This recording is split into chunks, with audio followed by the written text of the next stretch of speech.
Okay, thanks for coming today, guys. Today I'm going to give a talk on sports psychology, in particular focus, and it's part of a unit I'm doing through UNE for a course leading up to my Masters in Exercise Physiology. So today we're going to talk about what to focus on in the wrestling context. So this is training and competition. What to do if we make a mistake, and choking. And that's not choking your opponent, that's you choking, as in making a mistake. So to start off with, we're going to talk about what is the definition of focus, and that is a person's capacity to give mental attention to what is important in any given situation. So basically it's your ability to focus your mind on what is important in any situation. So what do we focus on? So there's two parts to this. There's things we can focus on internally, with inside us, and externally, that's outside. So, and there's relevant things and irrelevant things.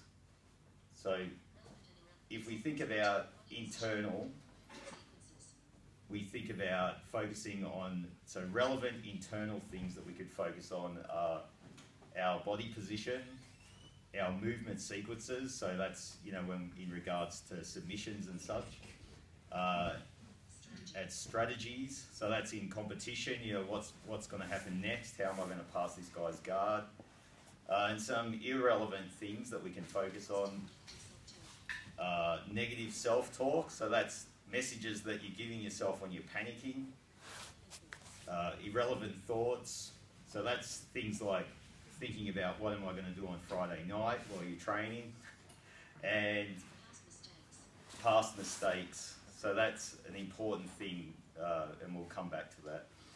So externally, we have things like your opponent's body position, your opponent's facial expressions and breathing, so that gives you some cues about the intensity of your opponent.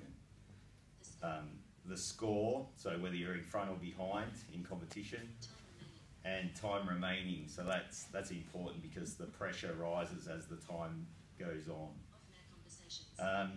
And things that aren't relevant in the competition and training scenario are off-mat conversations. That happens a lot here.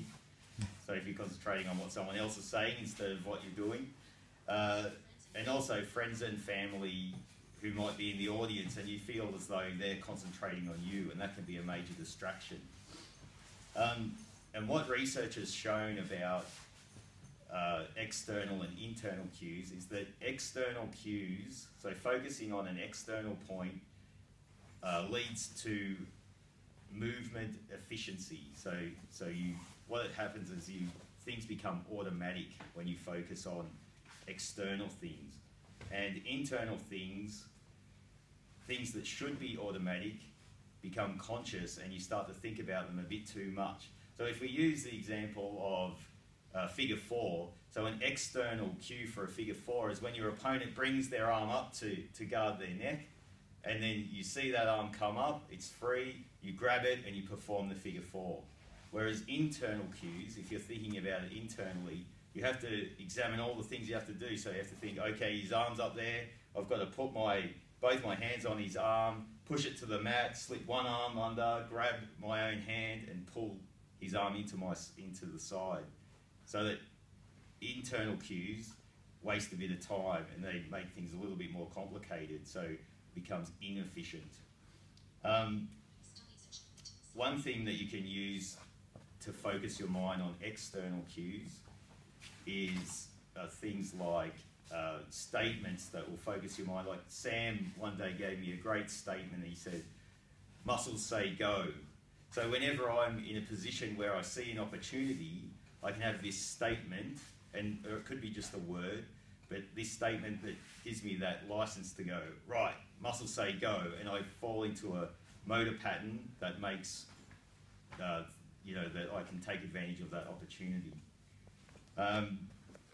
One thing internal cues are good for is training. So when you're learning complicated things, then you have to think about them consciously, so you have to practice the movement patterns and think about them.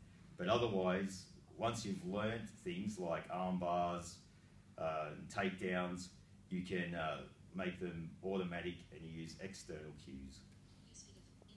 So the next thing is, what do we do when we make a mistake? So when we make a mistake, we come into, there's a thing called the 4 Fs. And the 4 Fs are firstly fudge, or whatever other expletive you want to use when you make a mistake.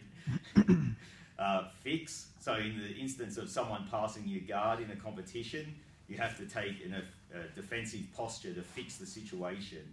Then forget, so you have to forget that you made that mistake. And then, because if you don't forget, it'll cascade into more mistakes and you'll end up in a big problem. And then refocus. So once you've forgotten, you've got to refocus and continue on with what's happening right now. So that's the 4 Fs. The last thing is choking. So that's you choking, not your opponent. And that comes about through high pressure situations that get on top of you, and then you start to think about losing, basically. So internally you start to think about losing. You lose focus on external cues. You then don't pick up the cues that your opponent is showing you, and it leads to muscle inefficiency and bad decisions. So the way that we fix choking is basically to focus to train in high pressure situations. So things like, we do them here quite often, but things like training from standing starts, because that's a pressure situation at the beginning of a fight. Also training with 30 seconds to go, and you put yourself in a bad situation. So under the mount, 30 seconds to go, you have to get out of that and score some points. So they're 2 high pressure situations that could get away on you. Also, in general, just high levels of training, conditioning and fitness. So the basic thing there is, the fitter you are, the better decisions you make. And if you're not fit and you're struggling, you're under the pump, you'll make bad decisions, and that will lead to catastrophe. So that's about it. So we've looked at what to focus on, internal and external cues, what to do with a mistake, and how to fix choking. Thanks. Sorry it was so quick, but I have the time.